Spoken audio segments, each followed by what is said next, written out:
É tristíssimo, né, esse pedaço da nossa história, porque eu não tenho dúvida que ela foi injustiçada, foi uma vítima e ela aguentou tudo de maneira muito digna, muito altiva. E esse foi um momento de muita tensão entre nós, os bancários, mas muita, muita. Porque o sindicato, ele nunca, foi o que eu falei lá no começo, a gente dialoga com um monte de gente que pensa diferente da direção, que não tem a mesma visão de mundo, de política, de justiça e igualdade social que as pessoas têm, né? Porque cada um, né, tem a sua história, sua formação e tal e coisa.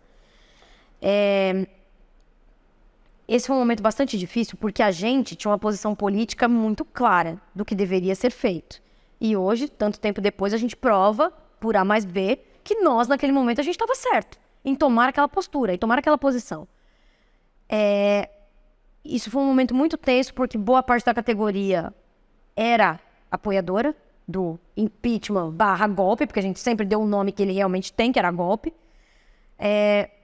E era um momento muito tenso. Às vezes a gente olhava a capa da Folha e falava, hoje é dia. E sempre rolava. Sempre tinha confusão. E assim, tem gente que tem um temperamento mais tranquilo, tem gente que tem um temperamento mais acalorado, né? Eu sempre procurei conversar, entender as dificuldades, mas assim, já teve momento do bancário gritar de um lado da catraca, eu gritar do outro, né? Você distribuindo material. Porque assim, eu acho ok divergir. Problema nenhum, zero problema. Eu convivo com um monte de gente, com um monte de bancário que diverge da gente nesse aspecto político da coisa. Mas eu acho que respeito tem que ter, né?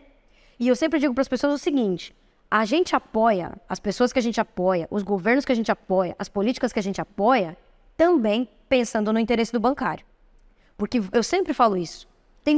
Você pega 1000 vídeos meus, 1000 falas minhas aí no sindicato falando a respeito disso. Voto tem consequência. E a consequência do seu voto, muitas vezes, faz a gente perder a nossa energia, o nosso tempo, porque tempo é um ativo, a Neiva sempre fala isso, né? Tempo é um ativo muito, muito, muito precioso, talvez o mais caro do mundo. Muitas vezes, eu poderia estar gastando o meu tempo, o tempo da direção do sindicato, que como um todo, né?